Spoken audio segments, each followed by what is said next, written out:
Sí. Muy bien. Analizando bien, yo creo que veríamos tal vez una media hora, unos 35 minutos de aeronaves y motores para pegarle completo a toda la parte de motor recíproco de una manera adecuada y no detenernos,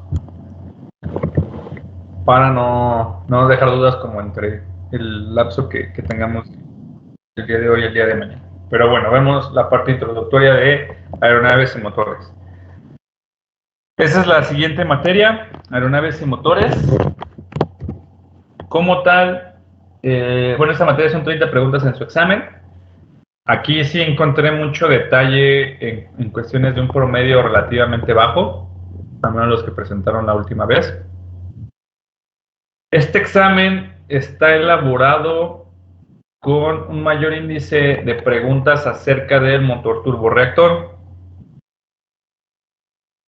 Ya casi no prestan atención o ya casi no cuestionan la parte de recíprocos, sin embargo hay unas cosas muy puntuales que revisar y casi todo está pegado hacia turborreactor.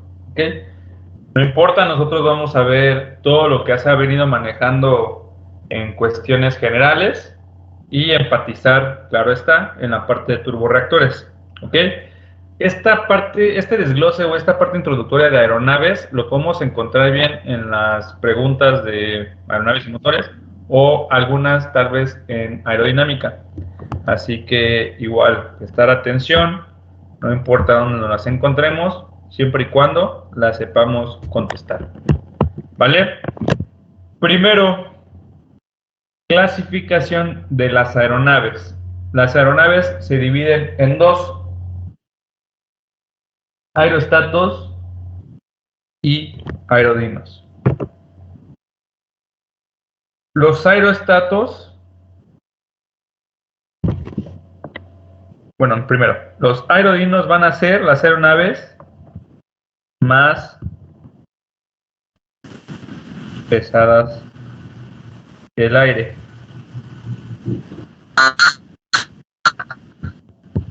Los aerostatos, por ende, serían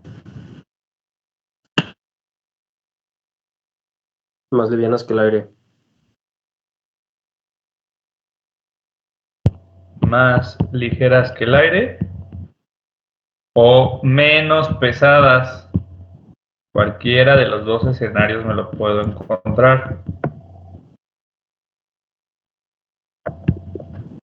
Nos está hablando del mismo concepto, pero con otro juego de palabras. ¿Ok? Aerostatos más ligeras o menos pesadas que el aire. ¿Cuáles son los aerostatos? Son los globos aerostáticos, como los conocemos, y los dirigibles. Sencillo. Esta parte de qué tipo de aeronaves son cada una es nice to know. Lo que debemos de aprender es esto de aquí. ¿Cuál es cuál? ¿Ok?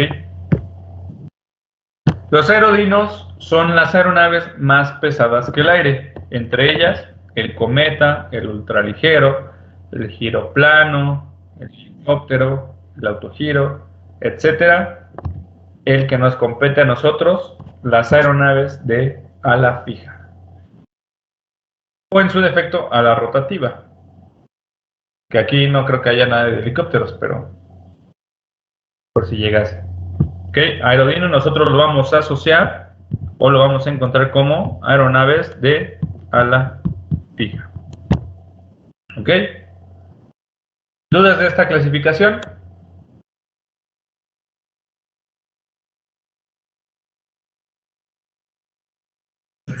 No, Inge.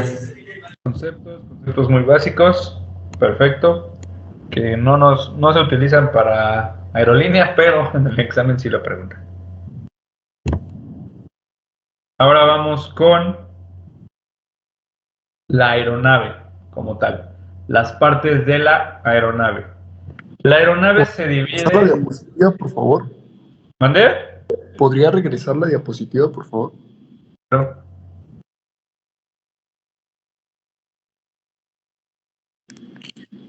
Gracias. Nada. Nuestra aeronave se va a dividir en 5 grupos. estos que tenemos aquí. Importantes, subrayenlos. Pregunta de SIAC. ¿En cuántos grupos se divide una aeronave? En 5 grupos. Desde su diseño hasta principalmente en la parte de mantenimiento.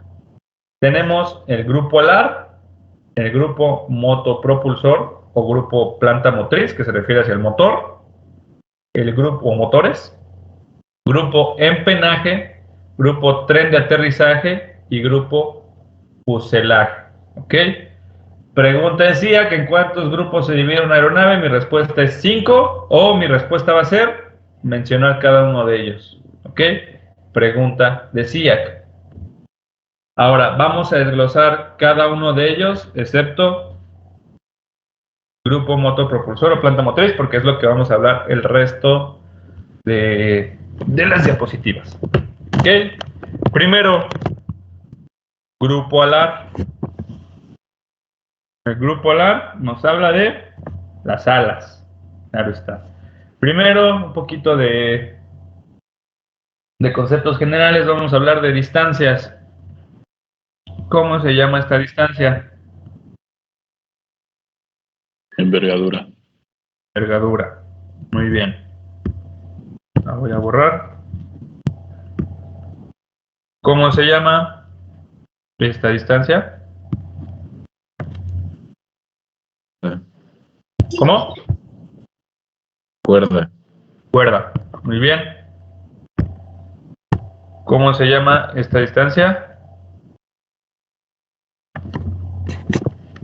Es media envergadura, ¿no? Semiala. Sí, muy bien.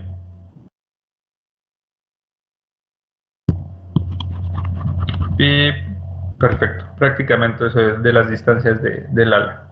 Ahora, vamos a tener clasificaciones del ala de acuerdo a ciertas características.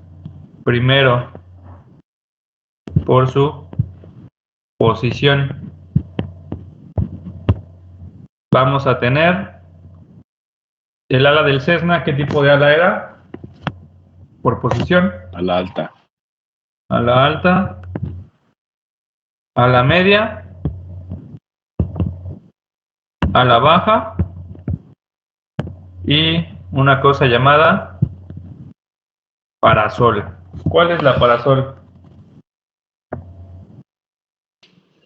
La que ¿No está es fuera como del el fuselaje biplano y o está algo por así? encima. Exacto, imaginemos que tiene aquí unos pequeños montantes y está por encima, ¿no? Igual este tipo de concepto de parasol no se lo llegan a encontrar en el SIAC, no se preocupen. Principalmente estos tres, ¿vale? Tipos de alas por su posición. Ahora, tipo de ala por número de alas. La de 1, ¿cómo se llama?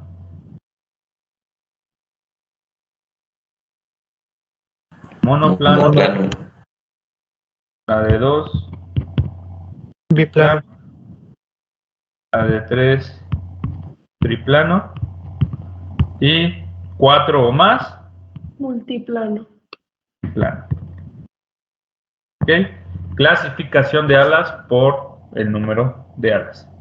Ahora, a partir o considerando una aeronave biplana, aquí importante, ya lo que tenemos aquí escrito, vamos a tener un fenómeno, un concepto determinado llamado escalonamiento. El escalonamiento va a ser respecto a qué ala va a estar por encima, por delante o por detrás de la otra ala. Esto para efectos igual de estabilidad. Vamos a tener escalonamiento positivo y negativo. ¿Okay? ¿Cuál es el escalonamiento positivo? Cuando mi ala superior está por delante. Es decir, voy a tener la imagen de mi avión. Voy a tener una biplana y se va a encontrar por delante de la inferior. Viéndolo así, voy a tener dos alas. Esta sería mi superior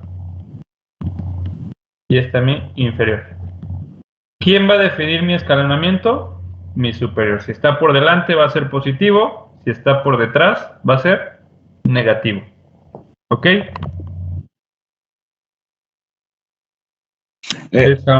Una consulta, Edgar. El Sí. dibujo que está, ándale, ese que acabas de borrar, ¿ese qué era? De un muy mal intento de un escalonamiento positivo. No lo tomo en cuenta. No, dibuja a lo mejor. Hasta puede Gracias. ser, no sé, algo así, si lo quieres ver, más claro, no sé. Sí, no está bien. Fue muy malo, por eso Gracias. lo borré.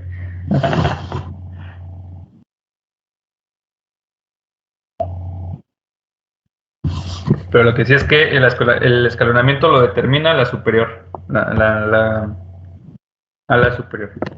Ahora, hay otro fenómeno considerado igual dentro de las clasificaciones de los biplanos, de la parte de escalonamiento, cuando cambia nuestra envergadura del área inferior respecto al área superior, y se le llama sesquiplano, ¿ok? El dibujo sería igual de manera frontal, algo más o menos así, ¿ok? Nuestra envergadura aquí, nuestra B2 es menor a nuestra envergadura 1. ¿Estamos de acuerdo? Esto se le llama sesquiplano. Estos conceptos sí suelen venir en el examen, redactados de la manera en que se los estoy comentando o que viene escrita aquí. Es decir, escalonamiento donde el ala superior se encuentra por delante del área inferior, escalonamiento positivo. Clasificación de las aeronaves biplanas donde la envergadura del área inferior es menor a la envergadura superior, esquiplano, ¿ok? Para que los tengan en cuenta, ¿vale? ¿Dudas de la parte de clasificación de biplanos? Ninguna Inge. ¿No? Muy bien, voy a borrar mis super dibujos.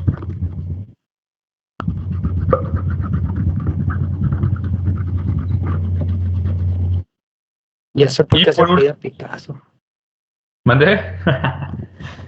Ya sé de dónde viene su apellido.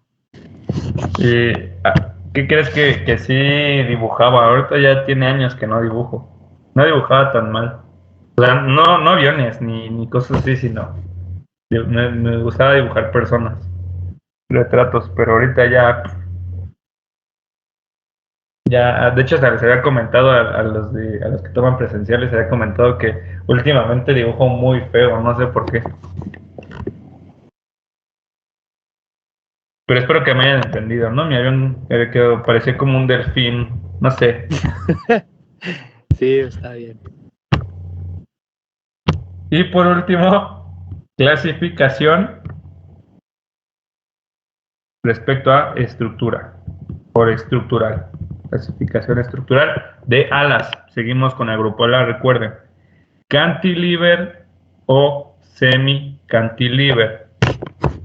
Cantilever es cuando va empotrada en el fuselaje, cuando no requiere esfuerzos. Los que tienen alguna parte de técnica de estudio de ingeniería o han escuchado de estructuras, entenderán que una viga cantilever es cuando va empotrada de un lado y tiene un eje de libertad. Es lo mismo, se refiere hacia empotrada hacia el fuselaje. Tomemos esta misma imagen que hay aquí, es parecido que será un Piper, más o menos, o imaginemos que es un Diamond. Esta parte de aquí va directo o está empotrada hacia el fuselaje. Entonces esta aeronave se le considera cantilever. ¿Cuál es la definición o el concepto que utilizamos para identificarlo en el examen? Que las cantilever no requieren refuerzos externos. Importante, externos. Caso contrario, semicantilever requiere refuerzos para sostenerlos. Montantes. ¿Cuáles son los montantes? Lo que sostiene el ala del Cessna. Correcto. Tenemos nuestro Cessnita, tenemos nuestra cabina, nuestra hélice, y aquí hay unas barritas. Esas barritas se les llama montantes. Es una estructura, un refuerzo externo. ¿Ok? Eso es también clasificación estructural del ala, cantilever y semicantilever. Ahora no me quedó tanto el Cessna, pero no es muy relevante. ¿Dudas de la clasificación del grupo alar?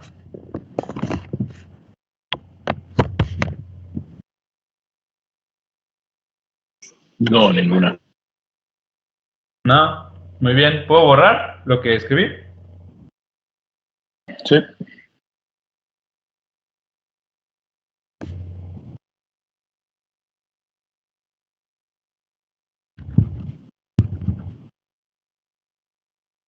Perfecto. Ya podemos tachar junto con motor propulsor, porque es ahorita todo lo que vamos a hablar. Grupo alar. Seguimos con grupo empenaje. Grupo empenaje. Recuerden que tenemos tres principales superficies alares.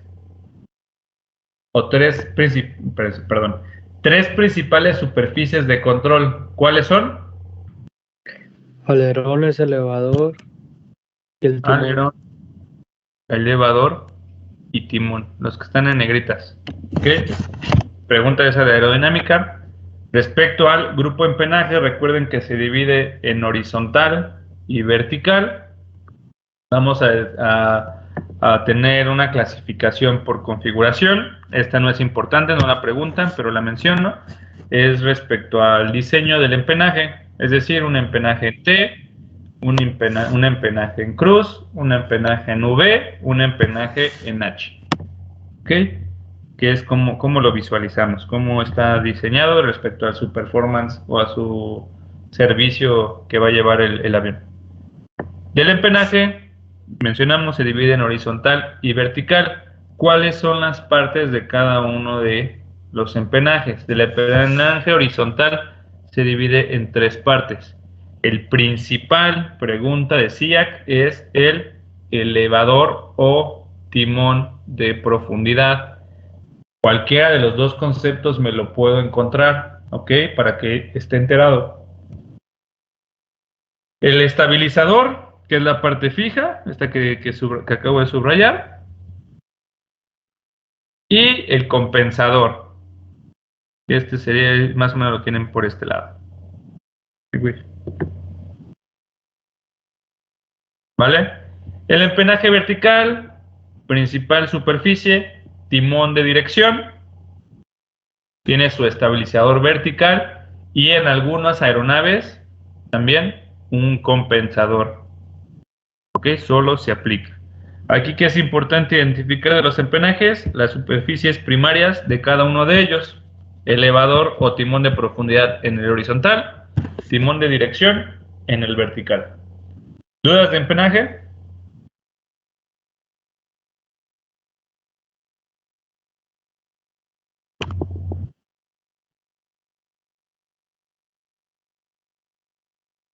¿No? Muy bien. Lo podemos tachar ya de aquí. Nada más que si puede repetir la pregunta del CIA, Kinge. Sí, superficie primaria del empenaje horizontal. Y tu respuesta sería elevador. Si no viene elevador, sería timón de profundidad. Igual superficie primaria del empenaje vertical. Timón de dirección. Ah, sí, y la que sí preguntan, igual subrayenlo. Mejor diseño. ¿Cómo es? Diseño de mayor estabilidad del empenaje. ¿O qué configuración tiene mayor estabilidad en un diseño de empenaje? El empenaje en H. Ese es el de mejor estabilidad.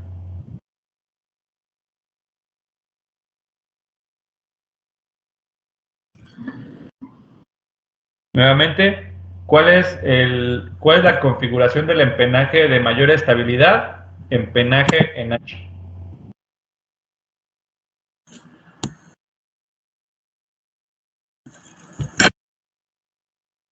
¿Y las otras dos preguntas anteriores cuáles eran? No las pude escuchar, se cortó el audio. ¿Cuál es la superficie primaria del empenaje horizontal? En este caso, elevador, timón de profundidad. ¿Cuál es la principal superficie del empenaje vertical? Timón de dirección.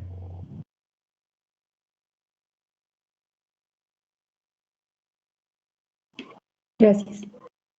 Nada.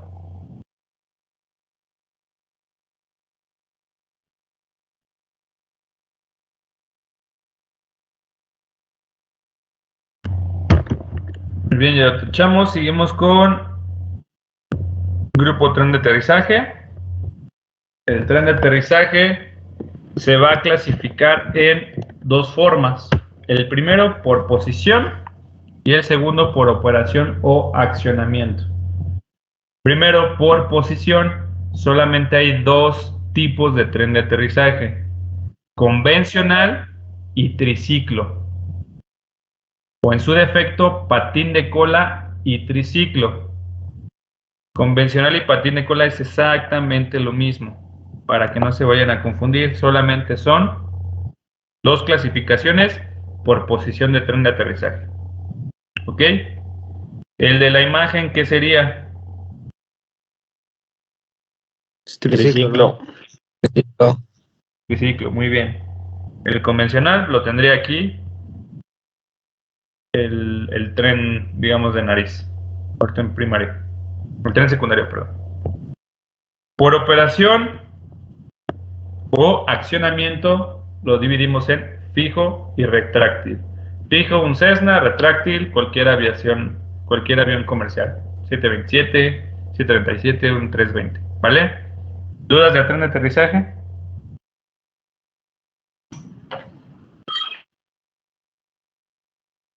No, Inge. No, muy bien, igual lo tachamos. Y por último, grupo fuselaje. Grupo fuselaje. El fuselaje se va a dividir en tres tipos. Igual, digamos que hoy día solamente son dos, para así Actove maneja la parte de división en tres. El primero, compuesto o armado. ¿A qué se refiere? A un fuselaje completo de un solo cuerpo con estructuras de madera y con tela para su recubrimiento. ¿Ok? Semimonocoque y monocoque. Más rápido, el monocoque es una figura tubular, una superficie completa, un tubo completo de fierro, de acero, de aleación, que no tiene refuerzos internos. Esa es su característica principal, que no tiene refuerzos internos. Es un pedazo de tubo completo. Y por ende, al ser todo de hierro, todo de fierro, todo de aleación, presenta mayor peso estructural. ¿Ok? En cambio, el semimonocoque es el mismo tubo con refuerzos internos. En lugar de tener el tubo completo, le vamos a meter algunos refuerzos para hacerlo más ligeros. ¿Ok? Característica principal, tiene refuerzos internos, entre cuales tenemos las riostras, largueros, cuadernas, cuadernillas, larguerillos, etc. ¿Ok? Este es el que conocemos como riostra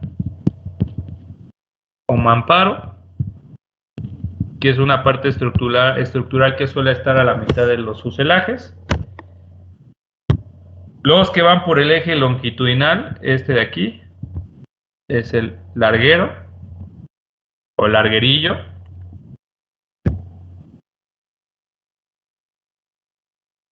Y la parte que tenemos, esta de acá, que es la que coloreé nada más de este lado en dos dimensiones, es la cuaderna o cuadernillo. ¿Ok? Igual me van a mencionar alguno de estos tipos de refuerzos o me va a especificar que tiene refuerzos internos. Escenario decía, tipo de fuselaje que cuenta con riostras, largueros y cuadernos. Respuesta, semimonocoque. Escenario, tipo de fuselaje que cuenta con refuerzos internos, semimonocoque. Tipo de fuselaje que no cuenta con refuerzos internos, monocoque. Fuselaje compuesto por madera y piel de tela, compuesto o armado. Tipo de fuselaje que contiene mayor o que presenta mayor peso estructural, monocoque. ¿Vale? ¿Dudas del grupo fuselaje?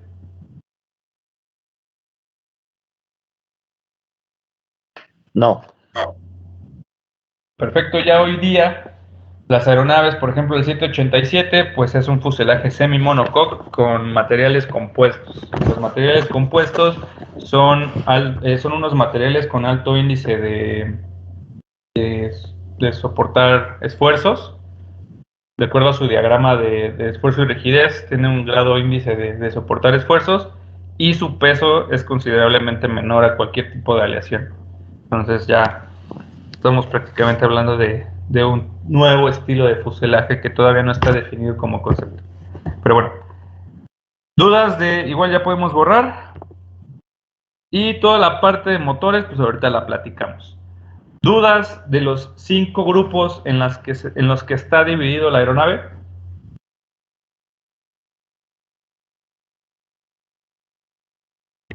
¿Cuál es cada uno de ellos y lo más importante? ¿Nada? No. Muy bien, paso a la siguiente.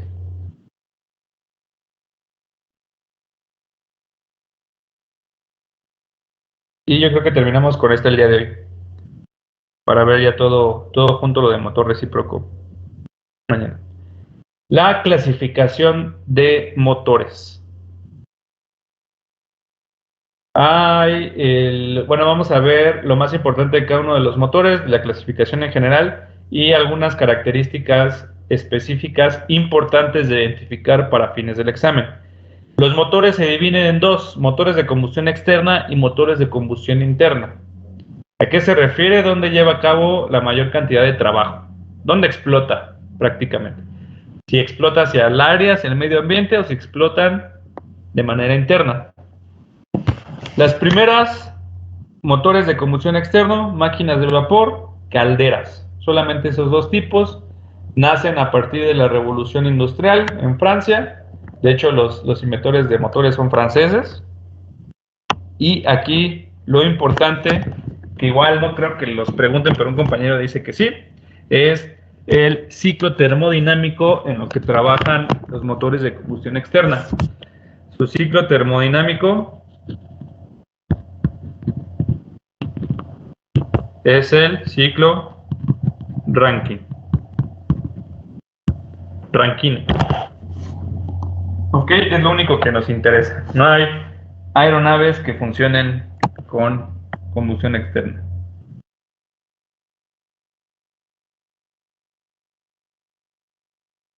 Clasificación de motores de combustión interna. Aquí sí nos compete toda la información referente a. Primero, vamos a tener la subclasificación de motores de combustión interna alternativos. ¿Por qué se les llama alternativos? Por el movimiento alternativo, movimiento sucesivo que van a llevar a cabo cada uno de los pistones. A estos motores alternativos los llamamos también como motores recíprocos o motores de pistones. ¿Ok? Así de general. Podemos referirnos a ellos de estas tres maneras: motores alternativos, motores recíprocos o motores de pistones. Este se va a dividir en dos de acuerdo al ciclo termodinámico al que se apegan. Primero, los motores alternativos de compresión son los llamados o los famosos motores diésel. ¿Qué sucede en un motor diésel? Cumple con su ciclo termodinámico. ¿Mandé? Que no tienen bujías y trabajan a compresión. Correcto. su ciclo termodinámico, le voy a poner nada más CT, ¿ok? Para no usar todo el espacio. Cuando escriba CT, me refiero a ciclo termodinámico, ¿va?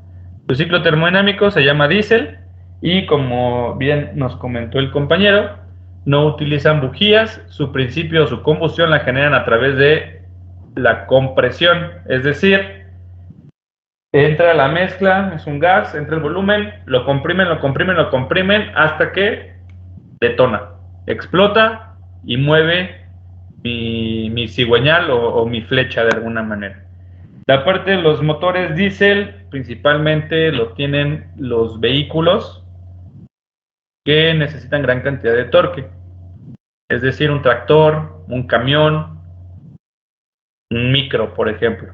Hay aeronaves que intentan operar bajo un tipo de motor diésel, pero más que nada para ocupar el combustible diésel, no con el principio termodinámico de diésel.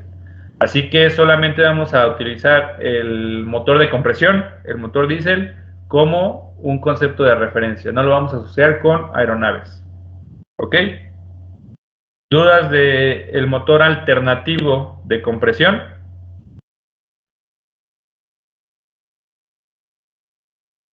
No, Inge. Ah, muy bien. El siguiente tipo, sí, es el que prácticamente todos los SNITAS tienen.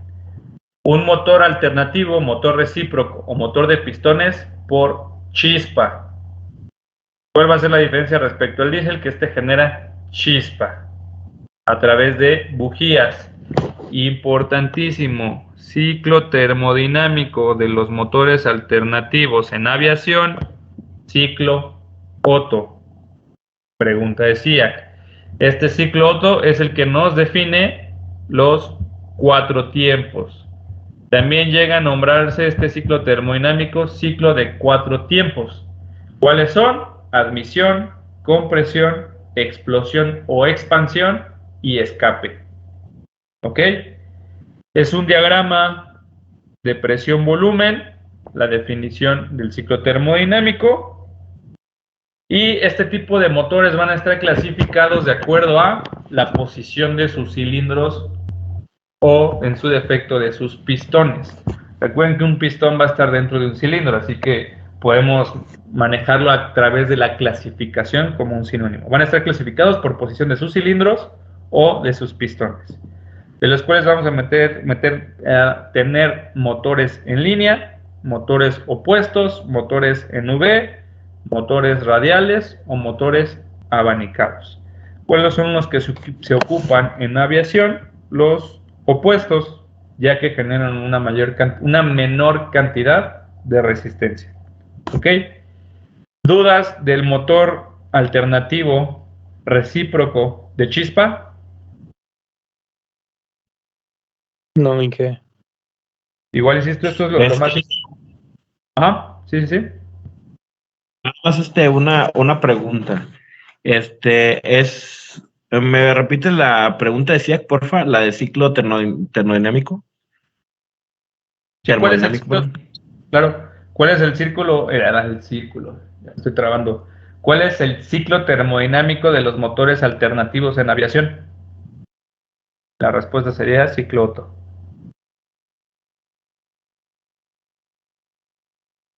Igual, adelantándome un poquito, aquí vemos el ciclo Otto, se los explico, y cómo funciona a través de cada uno de los tiempos que forman este mismo ciclo. O sea, lo vamos a ver. Recuerden que aquí es solamente información en general, que es importante.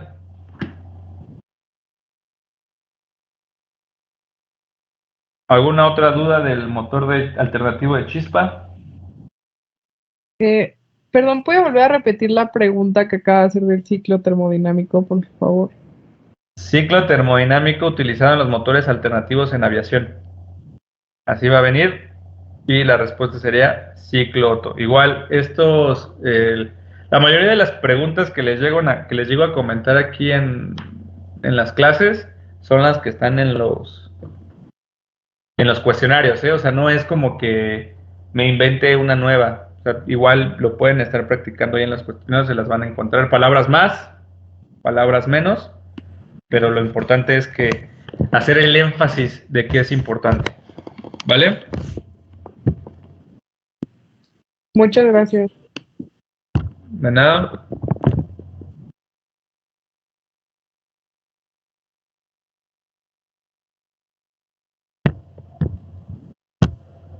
Muy bien.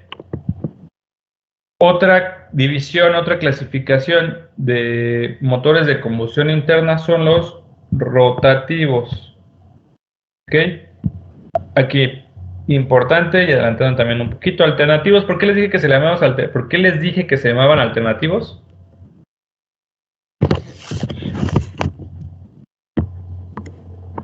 Porque cumplen un ciclo según el giro. No precisamente por su movimiento alternativo, su movimiento sucesivo. Es decir, mientras uno está arriba, el otro va a estar un poquito más abajo, otro a la mitad y otro justo por debajo. Nunca van a estar en el mismo punto. Ahorita vamos a ver o a entender un poquito más eso. Movimiento sucesivo, movimiento alternativo. Mientras que los rotativos, su mismo nombre lo dice, va a ser un movimiento circular. ¿Okay? Esa es la diferencia entre cada uno de estos. Vamos con la parte de rotativos. Se van a clasificar en en tres. Turbinas de gas, cuasiturbinas y Wankel. Wankel es un movimiento, es un motor que opera con un principio de flecha en forma triangular y va a tener 3 tiempos. Este lo utilizaba una Mazda 5, si no estoy mal. Igual, nice to know. El X7. La idea es... ¿Mandé? Creo que es el Mazda del X7. En una camioneta, de eso sí me acuerdo. Pero bueno, la idea de este motor es reducir a 3 tiempos y generar una mayor cantidad de torque. Nice to know. El cuasiturbina es un principio de turbina de gas, pero sin tantos componentes o sin tantas etapas de turbina. No logran como tal esa variación de velocidad. Así que estos dos nada más, nice to know. ¿Ok? Que es una clasificación de rotativos. Los que nos interesan y los que debemos de entender, de conocer, son las turbinas de gas. Pregunta decía, las turbinas de gas se van a subdividir en 2, accionadores y turborreactores. Todas las turbinas de gas operan con el ciclo Joule-Brayton. ¿Ok? Pregunta decía, ciclo termodinámico de los motores de combustión interna rotativos, Joule-Brayton. Ciclo termodinámico de los motores de turbina de gas, Joule-Brayton. Ciclo termodinámico de los motores turborreactores, Joule-Brayton. Ciclo termodinámico de los accionadores, Joule-Brayton. Ciclo termodinámico de los motores de la aviación comercial, ¿cuál sería? Joule-Brayton. Ciclo termodinámico de la aviación de escuelas. Otto. Ciclo Otto. Perfecto, muy bien. Diagrama termodinámico, temperatura, entropía. La S es de entropía. Igual, vamos a ver de qué habla ese concepto y de qué habla ese diagrama. Las turbinas de gas entonces utilizan ciclo termodinámico Joule-Brayton y diagrama temperatura-entropía. Se dividen en 2, turborreactores y accionadores. Estos son los 5 motores que todo aviador, que todo piloto se los debe de aprender. de los turborreactores, el turbojet y turbofan, accionadores, turboshaft, turbohélice o turboprop, que es turbopropeller, de ahí nace ese nombre, y el ATP, Advanced Turbo Propeller, ¿ok? Esos 5 motores son los más importantes en la aviación, más el motor alternativo, ¿ok? Prácticamente casi ninguna otra aeronave tiene otro tipo de motor. Turborreactores, turbojet y turbofan. Turbojet, por ejemplo, el que traía el Concorde,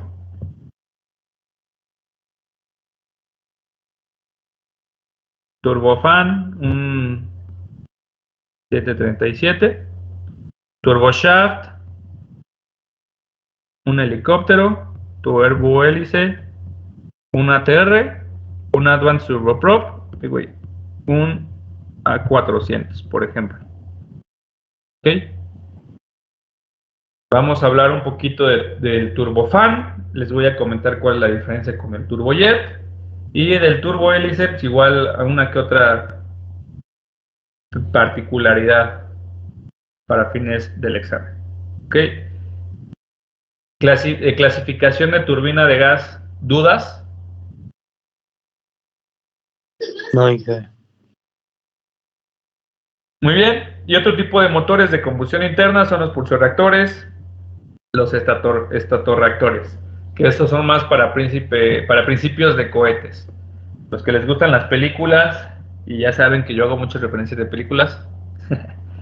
La última película de Top Gun, cuando vuela el avión de pruebas, tiene un turbojet, tiene motores turbojet, y después hace su cambio a estatorreactores, que ya es cuando entra en la parte de cohete para alcanzar las velocidades Mach. Que igual esa parte no nos compete como aviación comercial, así que solamente es nice to know. ¿Dudas de la clasificación de motores? Ninguna, Capi.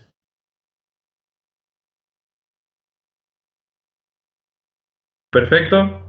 Paso al siguiente tema.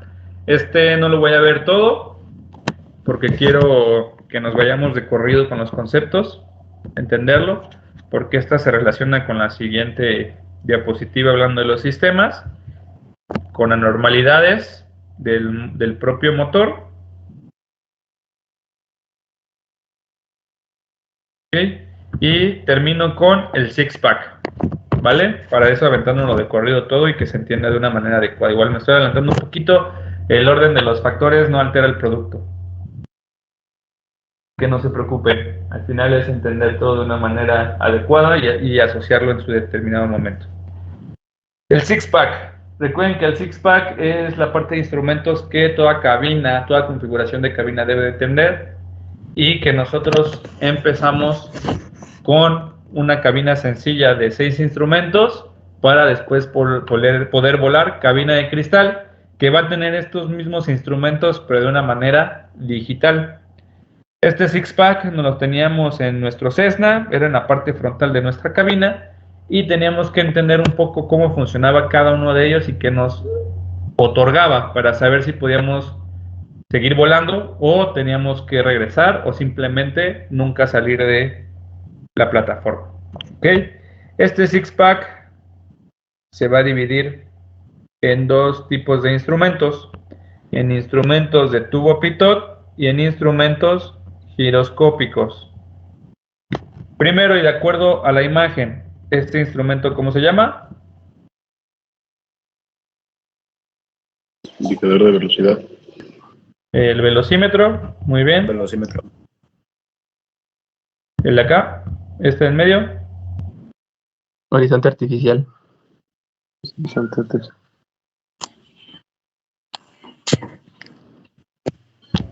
Este de aquí, Altímetro. Altímetro.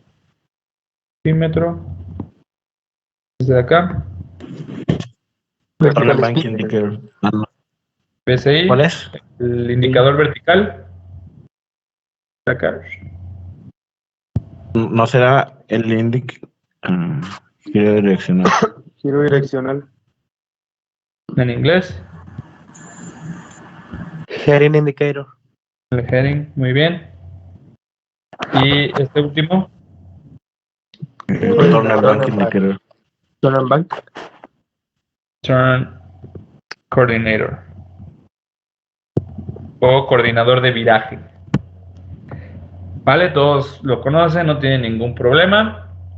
Y va a estar clasificado, como les comento, en dos tipos de instrumentos: tubo pitot y instrumentos giroscópicos. No les voy a preguntar cuál es cada uno de ellos porque ya está ahí, pero vamos a revisarlo. Instrumentos tubo pitot va a estar compuesto del velocímetro. Aquí vamos a ponerle tubo pitot. Voy a borrar este de aquí, que ya todo el mundo lo sabe bien.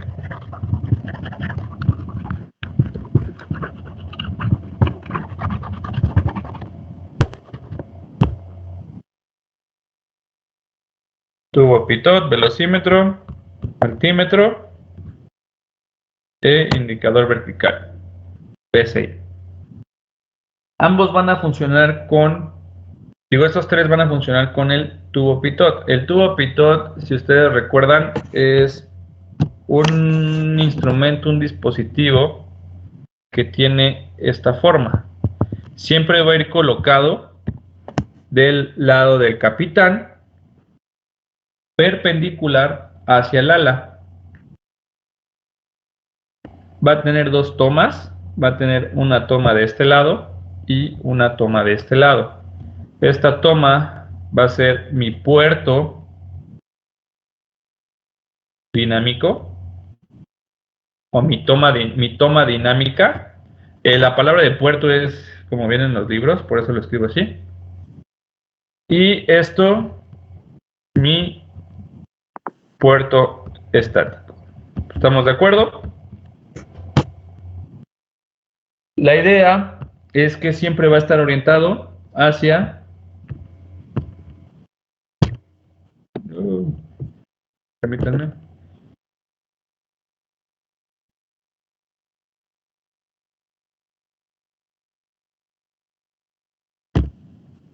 Permítanme. Una disculpa.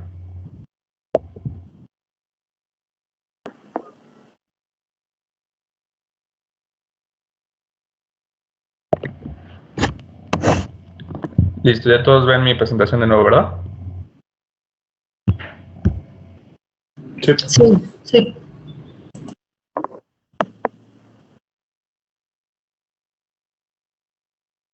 Igual tenía mi tubo pitot. Tengo acá mi viento relativo y mi toma, mi puerto dinámico, y ya estoy escribiendo como doctor. Puerto estático.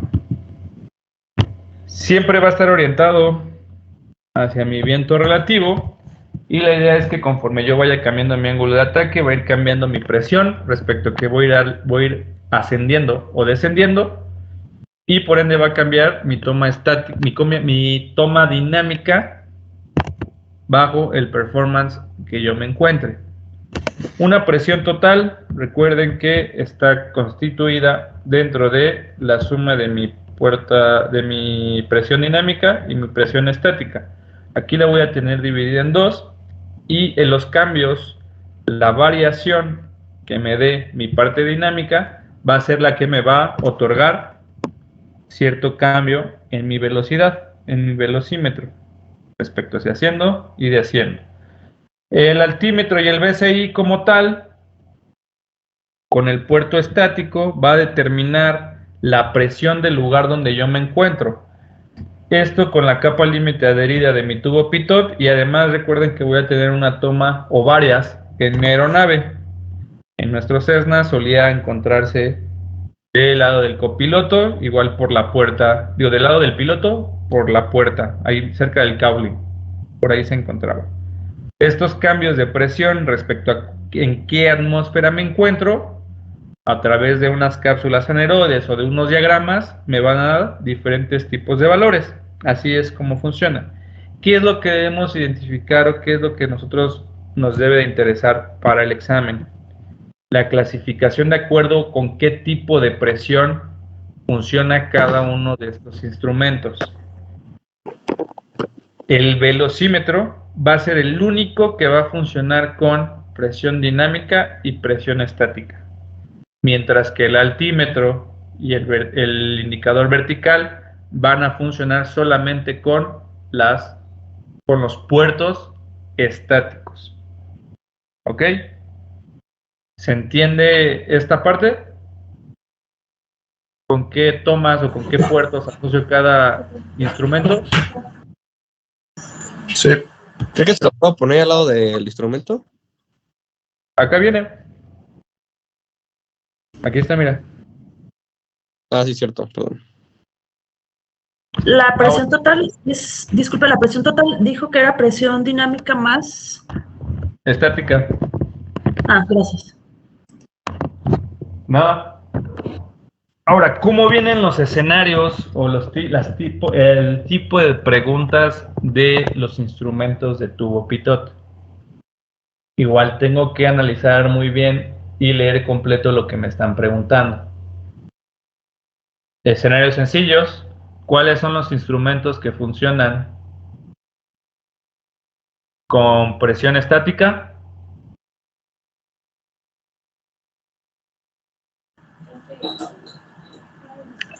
Altímetro y BCI. Y velocímetro. Nuevamente, instrumentos que funcionan con presión estática. Este funciona con presión estática, este con presión estática, este con presión estática. Que me pueden poner inciso A, los tres, inciso B, altímetro, PSI. Si contesto esta me puedo equivocar porque me preguntaron cuáles funcionan con presión estática. Cambio de escenario. ¿Qué instrumentos del six-pack o qué instrumentos de cabina funcionan solamente con presión estática? Depende de la pregunta. Altímetro y velocímetro. Altímetro y BCI, correcto. O sea, igual, se dan cuenta, la pregunta es exactamente la misma, solo en una me mencionaron en general y otra me especificaron solamente presión estática. Como un grupo de estudio. Y su micrófono, por favor. ¿Se entiende el tipo de la variación de pregunta? Sí. Sí, Inge. Otro escenario, ¿cuáles son los instrumentos que funcionan con presión dinámica? Velocímetro. Velocímetro. Igual la pregunta dice instrumentos en plural. Me están juego de palabras, pero solamente es velocímetro. ¿Ok? ¿O cuáles son los instrumentos que funcionan con ambas presiones? Solamente velocímetro. ¿Ok? De hecho, en el cuestionario, en los primeros cuestionarios, venía así tal cual como usted lo acaba de mencionar, presión estática y altímetro y el vertical speed. Así tal cual. Digo, no sé si venga así en el examen, pero igual, así como lo está mencionando. De hecho les digo que el 1, 2 y el 3, ahí sí les podría decir que son extractos casi idénticos de los exámenes de los años pasados. El 4, 5, 6 y 7 no son idénticos, pero son escenarios muy similares a los que vienen en el examen que ocurrieron en este año. Así que todo suma, todo se debe de entender y todo se debe de relacionar, que es lo más importante. Pero bueno, igual si llegaban a tener alguna duda cuando veían ese tipo de preguntas, pues espero que ya ahorita les haya quedado claro a qué se refiere o con qué fundamento va. Otro tipo de escenario, si mi tubo pitot está inoperativo, ¿qué instrumentos pierdo en cabina? Velocímetro, altímetro y BCI. Velocímetro nada más, ¿no? Pierdo solamente velocímetro. ¿Por qué? Porque tengo otro puerto estático o puertos estáticos en mi fuselaje. Okay, el único que perdería con el tubo pitot inoperativo sería velocímetro. Otra pregunta, ¿con cuál de los 3 instrumentos que funcionan con el principio de tubo pitot en cabina ya no puedo volar o debo de aterrizar de manera inmediata? ¿Altímetro? Velocímetro. El velocímetro es el más importante de todos. ¿Por qué? Porque ¿cómo voy a saber con qué velocidad voy para mi aterrizaje? O con qué velocidad me aproximo a mi velocidad de desplome. Por eso el velocímetro es el más importante. Si está inoperativo, no vuelo o tengo que aterrizar de manera inmediata. ¿Cómo asocian rápido esta pregunta? ¿Cómo la recuerdo rápido? ¿Cuáles eran los call-outs más básicos que prácticamente hacíamos todos cuando despegábamos? Metíamos potencia, que era lo primerito que las primeras frases que decíamos. Velocidad viva.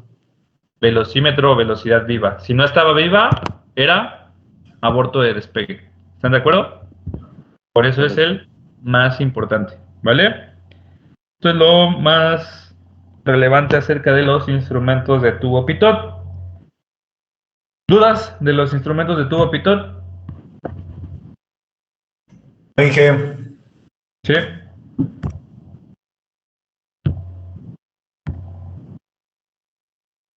¿O fue un no, Inge? ¿O tenías Fue un no. ok. No escuché el no. Va. El resto de los instrumentos giroscópicos es el coordinador de viraje. Es este güey, perdón. Horizonte artificial, ahora sí el que anoté primero. Y giro direccional. Son los 3 instrumentos giroscópicos. Se les llama así porque funcionan con el principio de un giróscopo. Un giróscopo, para los que no lo conocen, es un como tipo trompo o un blade. No sé qué les funcione más, qué referencia les funcione más. Que está constituido de esta manera. Y tiene aquí un centro, un eje, que va a estar virando siempre. ¿Cuál es su característica principal? Que va a mantener siempre un plano de rotación. Es decir, nosotros viramos, regresamos a vuelo recto y nivelado, y nuestra bolita, aunque se fue de lado, va a regresar al mismo plano de rotación. Así sucede igual con mi giro direccional y con mi coordinador de giro. Igual pueden ver un video en YouTube, le ponen giróscopos y van a ver ahí cómo es como un trompo, lo avientan y independientemente de la forma en que lo avientan, siempre va a tender a girar sobre el mismo plano. Todos funcionan con este principio, se les llama giroscópicos porque funcionan con un giróscopo, y el giróscopo va a tener 3 principales características, 3 propiedades que me debo de aprender.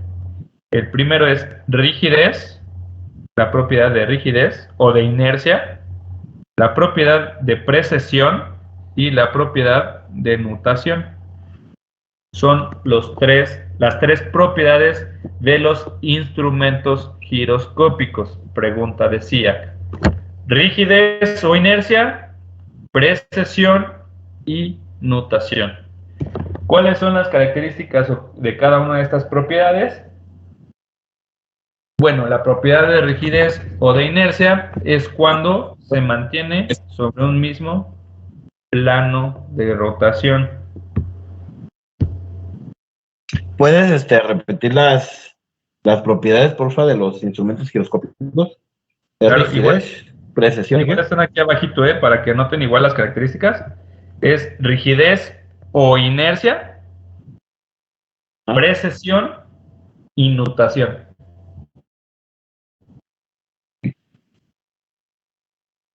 Gracias. De nada. Igual recuerden que eso también, se lo subo al ratito, para que con toda tranquilidad le den una revisada, más que nada los textos. Recuerden que lo más importante pues suele estar escrito en la presentación. Digo, igual no vayan a ver anormalidades y van a decir, ¿qué intenta decir aquí? Porque eso lo vamos a ver mañana, ¿va? Recuerden que hablamos ya de un sistema en 3 dimensiones. Cada eje va a tener un plano.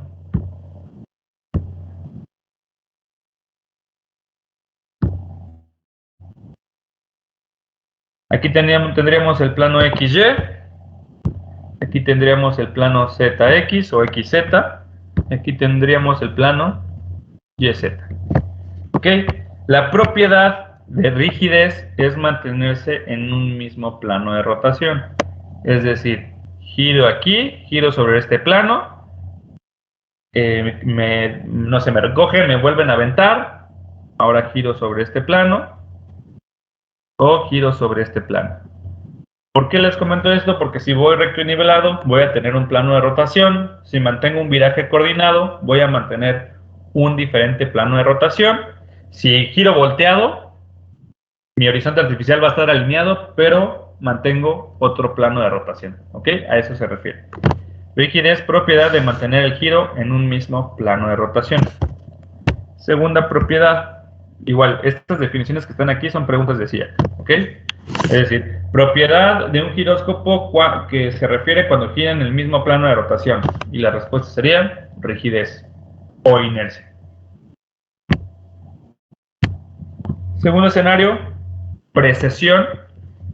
Es esta propiedad que efectúa, o esta propiedad en la que se ve afectado el giróscopo cuando se le aplica una fuerza perpendicular, una fuerza 90 grados. Y por ende cambia su plano de rotación. Mismo escenario. Tengo mi giróscopo, igual disculpen mis dibujos, créanme que hago mi mayor esfuerzo con la compu. Tengo mi giróscopo y lo mantengo girando sobre el plano XZ, ¿no? Digamos. Le meto, o le aplico, mejor dicho, una fuerza perpendicular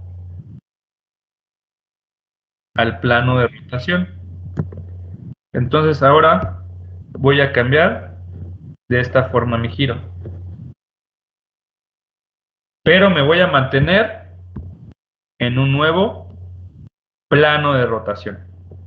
Simplemente cuando hago este cambio de plano, es cuando se le aplica una fuerza perpendicular, se refiere a la propiedad de precesión. ¿Vale? Y por último, la propiedad de nutación se refiere hacia el movimiento helicoidal en el punto de rotación. Ahora ya no hablamos de un plano, sino hablamos de un solo punto. Nutación tal vez es un poquito más difícil de dibujarlo, de manejarlo, pero cuando, por ejemplo, nosotros los que llegamos a jugar trompo y cuando hacíamos la cueva del oso y nos poníamos el trompo pegados en la mano, había un punto en donde estaba la punta, vaya, la redundancia, del trompo, estaba el trompo así y empezaba a girar como hacia acá y hacia acá, pero manteniéndose fijo, empezaba como a bailar ya cuando empezaba a perder su rotación. Entonces tiene este movimiento helicoidal, pero sobre el mismo punto de rotación, que en este caso sería este de aquí, nuestra mano, por decirlo así. ¿Cómo más lo podemos visualizar? Si ustedes agarran un vaso con agua y le dan vueltas con un popote, con un lápiz, le dan vueltas, vueltas, vueltas, y de repente lo sueltan, ese pequeño como tornadito que se genera, se vuelve su punto de rotación, y la punta del lápiz va a estar bailando de forma helicoidal, pero se mantiene sobre un mismo punto de rotación. Esa propiedad se le llama nutación, que es cuando pierde un poco de velocidad angular en su giro. aceleración angular, perdón. Estas tres propiedades son de giróscopo, son pregunta de SIAC. Cada una de ellas interviene tanto en el coordinador de viraje, giro direccional, horizonte artificial, y las que me preguntan es rigidez y precesión. Son las dos que debo de atender para fines del examen. ¿Dudas de los instrumentos giroscópicos? No, y que todo bien. No, todo perfecto. Muy bien.